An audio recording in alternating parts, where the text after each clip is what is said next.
Story 1. I've experienced whatever this is since childhood, as far back as I can remember. I still experience it sometimes, but I haven't consciously paid attention to it in years. As a child, I would lie in bed at night in the darkness. I didn't have a television or a lamp or anything, and I'd always walk through my neighborhood in order to get sleep. And this was a process where I would close my eyes and look at the colors, shapes, and formations in the darkness. They would eventually start to resemble a neighborhood. I'd be on the sidewalk with houses and fenced-in yards all around me, and I'd start to feel like I was walking around.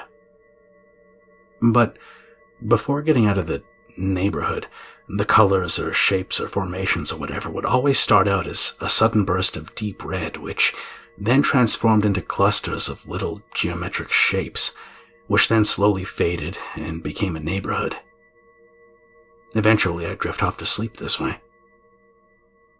Even though I haven't lived in that neighborhood, or been back there since I was 5, it's still the neighborhood that shows up. Has anyone else experienced something similar? Story 2. I was about 7 or 8 at the time. My family and I were pulling out of the driveway to go out to eat, and I forgot something inside the house, so they let me run in to get it. I opened the door and started making my way down the hallway to the room, and I noticed something moving out of the corner of my eye and look over. There was this white, hairy, nondescript, toothy-looking monster thing on the dining room chair, swiping its claws and hissing at me. I just kind of looked at it for a few seconds and didn't know what to think, and then bolted the hell out of there. I actually forgot to fetch the thing I originally went back in the house for. I think about it from time to time, and I really try to find a rational explanation, but I just can't. This really isn't my forte. I don't have a whole bunch of these stories or whatever. It's the only one. And it was in a moment of pure lucidity, and at a time when I wasn't looking to get scared or see something. I was 100% preoccupied with fetching my item. I think it was a hat or something. I can't actually remember that, weird enough. But yeah. Story 3. Be me. 5 years old at the time. Brushing my teeth. Hear a voice in my sink drain. Scream for Mom. She laughs it off like she knows what it is. Over the years I ask her about that shit, but she just gives vague answers. I ask her today. She doesn't even remember it. Story 4. Spooky experiences. I don't really have any personally, but that's only because in those cases, I am the spooky one. Allow me to explain. When I was a kid, I was possessed often. I'm not conscious during these and was never able to recall anything while I was out, with the exceptions being the ones where I was half asleep, but those weren't exactly spooky either. Everything I know about these events was told to me by the people who were taking care of me at the time. For the cases where I got possessed, every time I came to, all I know was that everybody around me was freaked out to the point of chanting prayers and shit like they were, trying to exorcise me or something.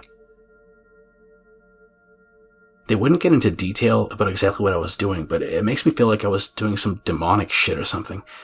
I would ask, but they never tell me.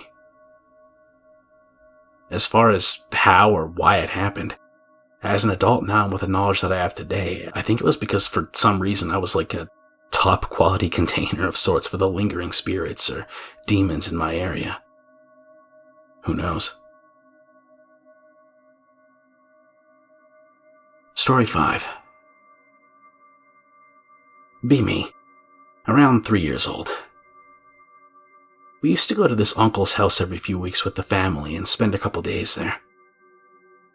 I had fun with my cousins during the day, but I hated sleeping in that house. It was fine during the daytime, but I swear the room that I slept in smelled rotten at night. I could only stand it because my mom would sleep with me, I told my parents about it, of course, but they never smelled anything. You're having nightmares. The room smells rotten from before I go to bed, you idiots. Every time I brought it up, they just didn't pay attention. For some reason, I was convinced the smell was related to this huge Jesus Christ oil painting that was hanging over the bed. I was probably influenced by some horror movie I watched as a kid or something to think that. I don't know, but I can't remember when or why, but at some point we just stopped going there, and those relatives would never come to visit us anymore either. I haven't really asked, but my mother doesn't seem to know, and my father speaks very little about it. From what I gather, there was no sinister reason or anything like that. They just moved away. Nowadays, my sister swears that she can hear the furniture in my bedroom moving at night, from her bedroom, while I'm sleeping in there. But I never hear anything. I'm convinced that it's probably my snoring, which I've been told is very loud, but that same Jesus Christ painting is stored in my bedroom, right over the wardrobe. There's no rotting smell or anything anymore, but I'm just connecting dots here. Why do we have this painting anyway? Like, why didn't my uncle take it with them when they moved? I should probably press my father a little.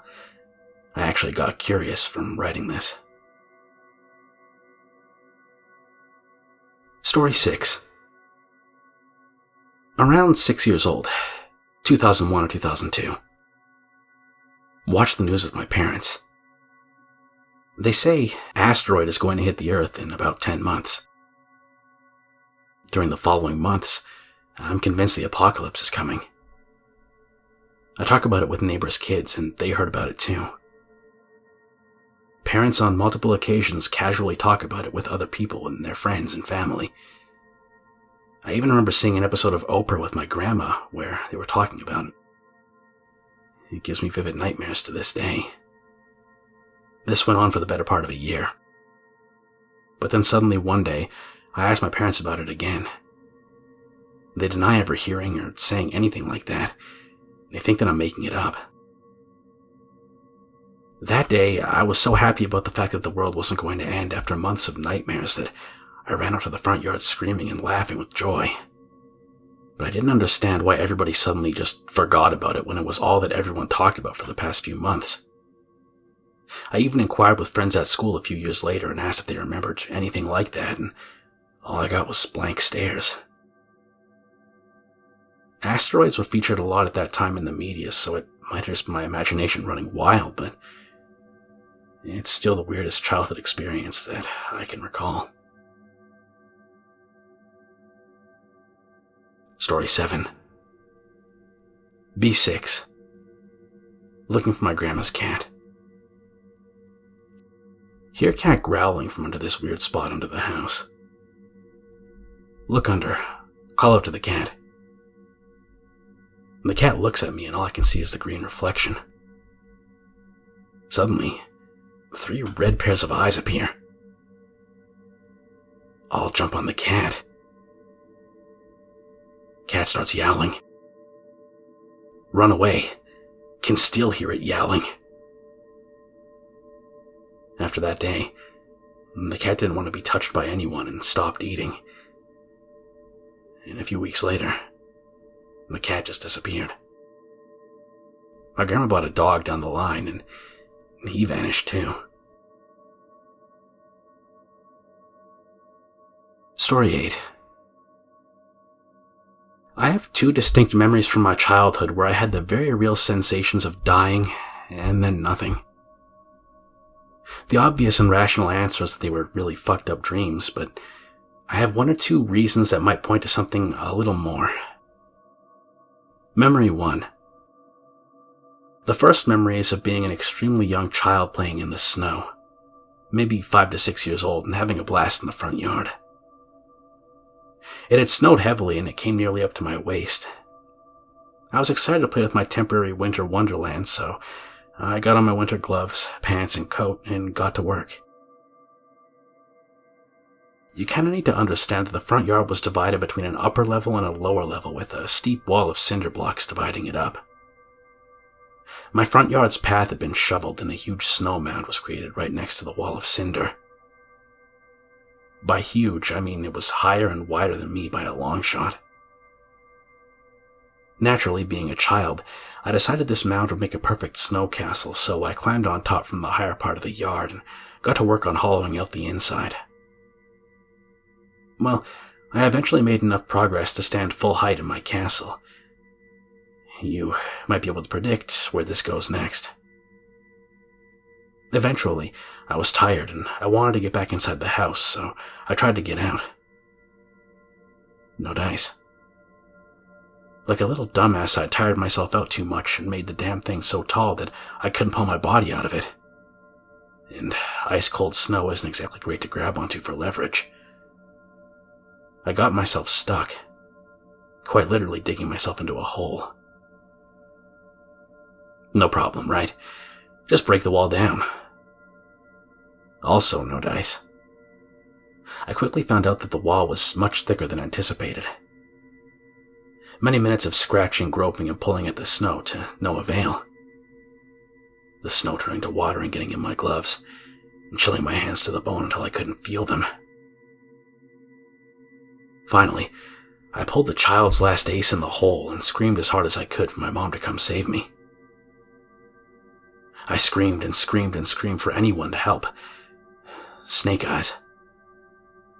The seconds turned to minutes. Minutes became a dozen, and my lungs ran out of warm air, and it was replaced with coldness that cut like a knife. I remember realizing that nobody was going to come.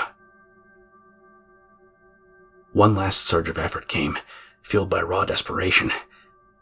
Throwing off my water-soaked gloves, I clawed at the snow until the cold became unbearable and exhaustion finally got the better of me. I specifically remember collapsing and my body slowly losing feeling until, oddly enough, it began to feel warm. Then hot, burning. Then, a feeling of immense relief. After that, nothing. The memory just ends. The rational part of me says that it has to be a dream, but here's what bothers me. I remember having nightmares from that period of my life, aka being a little-ass kid. They always had a common theme. They were always bizarre and weird fever dream abstractions, like hiding from an evil Easter bunny or running from the Geico commercial lizard. Always some abstract, spooky thing haunting me. And when it finally gets to me, I get spooked and wake up.